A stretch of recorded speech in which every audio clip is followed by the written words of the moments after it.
नमस्कार दोस्तों, आपका स्वागत है हमारे YouTube चैनल टेक्निकल पंडित जी में।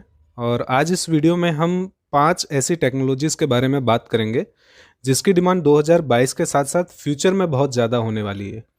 तो अगर आप टेक्नोलॉजी के फील्ड में अपना फ्यूचर बनाना चाहते हैं तो इन 5 टेक्नोलॉजीज़ में आप काम कर सकते हैं, इन्हें सीख सकते हैं, इनका कोर्स कर सकते हैं और इसकी डिमांड नियर फ्यूचर में बहुत ज़्यादा होने वाली है। इसमें 5वें नंबर पर है AR और VR यानी ऑगमेंटेड रियलिटी और वर्चुअल रियलिटी।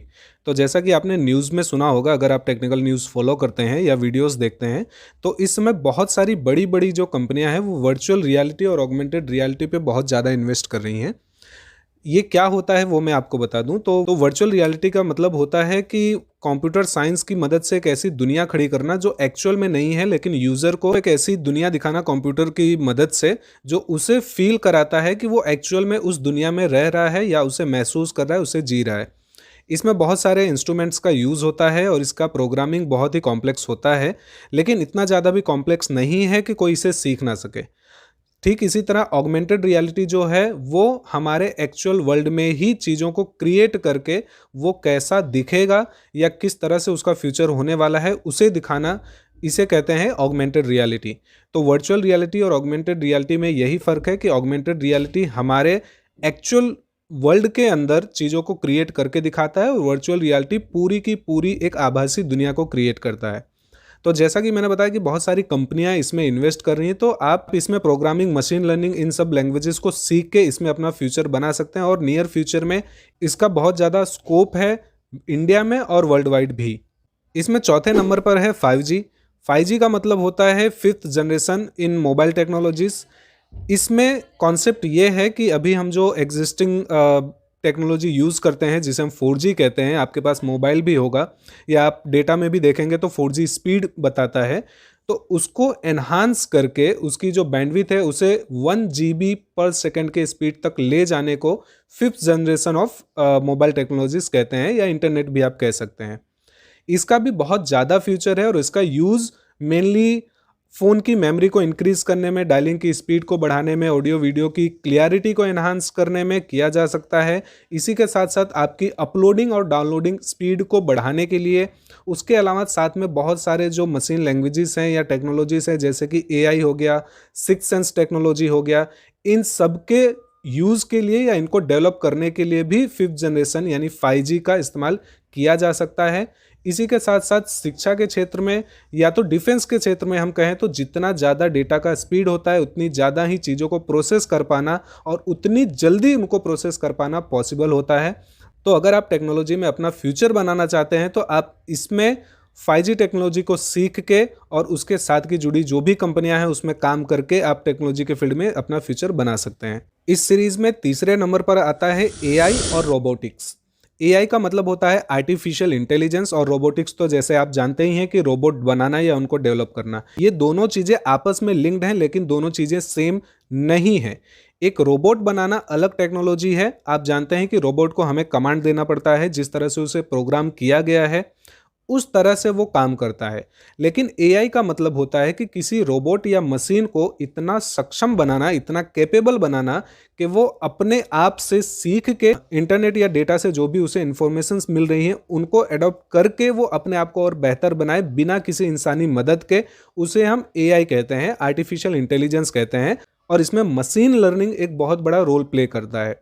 तो अगर आप AI या रोबोटिक्स में अपना फ्यूचर बनाना चाहते हैं तो उसके लिए आपको मशीन लर्निंग हो गया, प्रोग्रामिंग हो गया, इन सारे स्किल्स की जरूरत पड़ेगी। तो आप प्रोग्रामिंग सीख सकते हैं या आप मशीन लर्निंग सीख सकते हैं। तो इन टेक्नोलॉजीज का फ्यूचर भी बहुत ज़्यादा ब्राइट है क्योंकि AI का यूज़ बहुत ज़्यादा हो रहा है। इस अभी भी टेस्ला जो कंपनी है वो AI पे बेस्ड है। उसी के साथ साथ हेल्थ केयर सेक्टर में या एग्रीकल्चर में या डिफेंस में भी रोबोटिक्स का और AI का बहुत ज़्यादा ही यूज़ हो रहा है और हर कंपनियां अब धीरे धीरे, भले वो मैन्युफैक्चरिंग हो या प्रोसेसिंग हो, वो AI और रोबोट पे बेस्ड हो रही हैं। तो अगर आप AI के फील्ड में अपना फ्यूचर बनाना चाहते हैं तो आपको प्रोग्रामिंग आनी चाहिए, जैसे पाइथन हो गया, ये सारे लैंग्वेजेस आने चाहिए। उसका आप कोर्स कर सकते हैं जो मार्केट में बहुत ही इजीली अवेलेबल है। बहुत सारी यूनिवर्सिटीज़ हैं, उन्हें सीख के आप किसी भी कंपनी को ज्वाइन कर सकते हैं जो टेक्नोलॉजी के फील्ड में, रोबोटिक्स के फील्ड में काम कर रही है और इसका फ्यूचर एक्चुअल में बहुत ज़्यादा ब्राइट है, क्योंकि इसका अभी भी यूज़ हो रहा है और धीरे धीरे इसका यूज़ बढ़ता चला जा रहा है। भले वो मैन्युफैक्चरिंग हो या प्रोसेसिंग यूनिट हो, वहाँ पे ऐसे स्किल्ड लेबर की, ऐसे डेवलपर्स की डिमांड अभी ज़्यादा है। इसमें दूसरे नंबर पर आता है IoT, जिसे इंटरनेट ऑफ थिंग्स कहते हैं। इंटरनेट ऑफ थिंग्स का मतलब ये है कि जो भी आपके डिवाइसेस होते हैं, स्मार्ट डिवाइसेस, भले आप अपने लैपटॉप को ले लें, आप अपने कंप्यूटर को ले लें, आप अपने मोबाइल को ले लें, या घर के अंदर आप जो भी स्मार्ट डिवाइस यूज़ करते हैं, उनका इंटरनेट के थ्रू आपस में कनेक्ट होना और आपस में एक दूसरे को डेटा शेयर करना और उसके हिसाब से आउटपुट को डिसाइड करना। इसमें आपका स्मार्ट वॉच भी आ जाता है।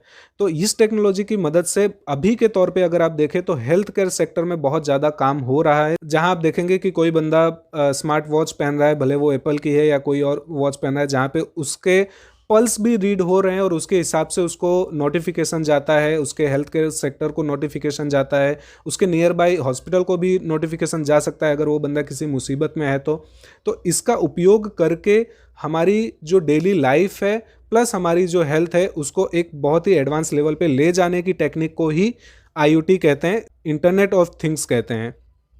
और एक अनुमान के हिसाब से 2025 तक लगभग 21 बिलियन IoT डिवाइस बनने का चांस है और इसका उपयोग करके बहुत सारी सिटीज़ को स्मार्ट सिटीज़ में कन्वर्ट करने का प्लान है। तो जैसा कि आप देख सकते हैं कि 2025 यानी 3 साल 4 साल के अंदर 21 बिलियन ऐसे IoT डिवाइस बनाने का एक एस्टिमेशन है। तो अगर आप इसमें अपना फ्यूचर बनाना चाहते हैं तो ऐसे डिवाइस मैन्युफैक्चरिंग हो गया, उनकी प्रोग्रामिंग हो गई, या उनको डेटा से किस तरह से लिंक करना है, इन तरह की चीज़ों में आप अलग अलग कोर्सेज करके ज्वाइन हो सकते हैं और इसमें अपना एक पार्ट प्ले कर सकते हैं, जिसका फ्यूचर अभी बहुत ब्राइट है। अब दोस्तों पहले नंबर पर इस पे मैंने रखा है डेटा साइंस को। जैसे कि आप जानते हैं कि डेटा जो होता है वो हमारे जीवन के एक बहुत ही क्रूशियल, बहुत ही जरूरी पार्ट होता है। डेटा से यहाँ पे मतलब इंटरनेट से नहीं है कि इंटरनेट पे आपको जो डेटा की स्पीड मिलती है। डेटा का मतलब यहाँ पे है जानकारी।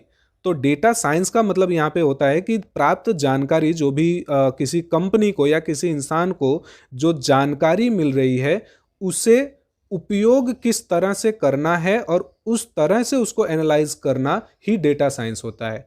तो जैसे कि आप जानते हैं कि बहुत सारी जो कंपनियां हैं, आप देखेंगे कि आपके जो नेटवर्क प्रोवाइडर हैं जो मोबाइल में आपको सर्विस देते हैं, वो आपके रिक्वायरमेंट के हिसाब से अपनी चीज़ों को डेवलप करते हैं।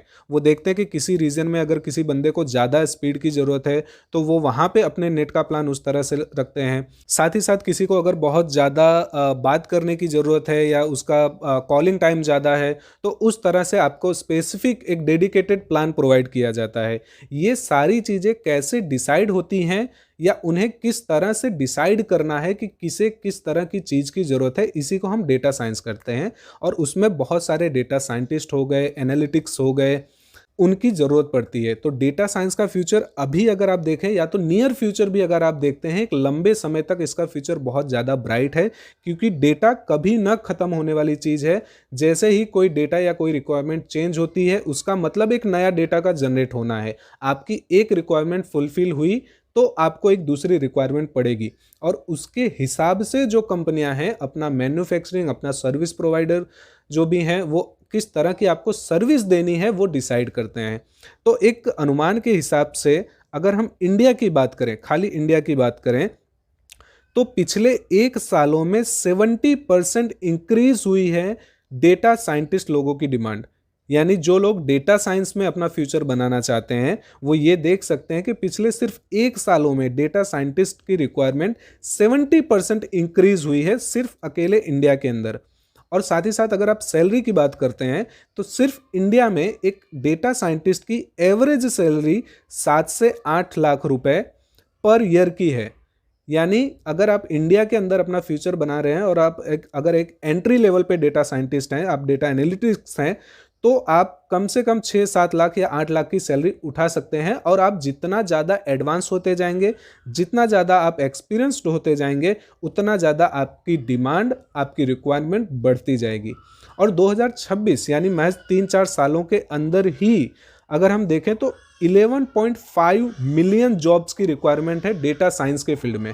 तो अगर आप डेटा साइंस में अपना फ्यूचर बनाना चाहते हैं तो किस तरह से डेटा को एनालाइज किया जाता है, किस तरह से उसको स्टोर किया जाता है या किस तरह से उसको फिल्टर किया जाता है रिक्वायरमेंट के हिसाब से, इसके अलग अलग कोर्सेज होते हैं जो मार्केट में अवेलेबल हैं।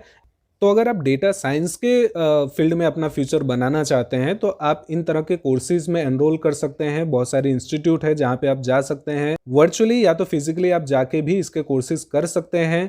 क्लाउड नेटवर्किंग हो गया, डेटा साइंस हो गया, एनालिटिक्स हो गया, इन तरह की कोर्सेज में आप एनरोल करवा के अपने एक रिक्वायरमेंट को, अपनी एक स्किल को भी बूस्ट कर सकते हैं।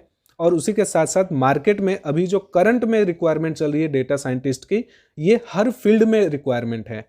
आप सर्विस प्रोवाइडिंग ले लें, आप मैन्युफैक्चर ले लें, आप पॉलिटिक्स ले लें, हर एक फील्ड में डेटा की रिक्वायरमेंट है। और जहां जहां डेटा की रिक्वायरमेंट है वहां पे डेटा साइंटिस्ट की रिक्वायरमेंट है।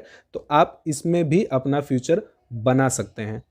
इन सारी चीज़ों को आप सीख के, इनके कोर्सेज करके अपने स्किल को, अपनी एजुकेशन को एक नेक्स्ट लेवल पे ले जा सकते हैं। साथ ही साथ टेक्नोलॉजी के फील्ड में, जो आप जानते हैं कि अभी दुनिया में, खाली इंडिया में नहीं, अभी दुनिया में टेक्नोलॉजी बहुत तेजी से आगे बढ़ रही है, उसमें आप जुड़ के अपना फ्यूचर बना सकते हैं।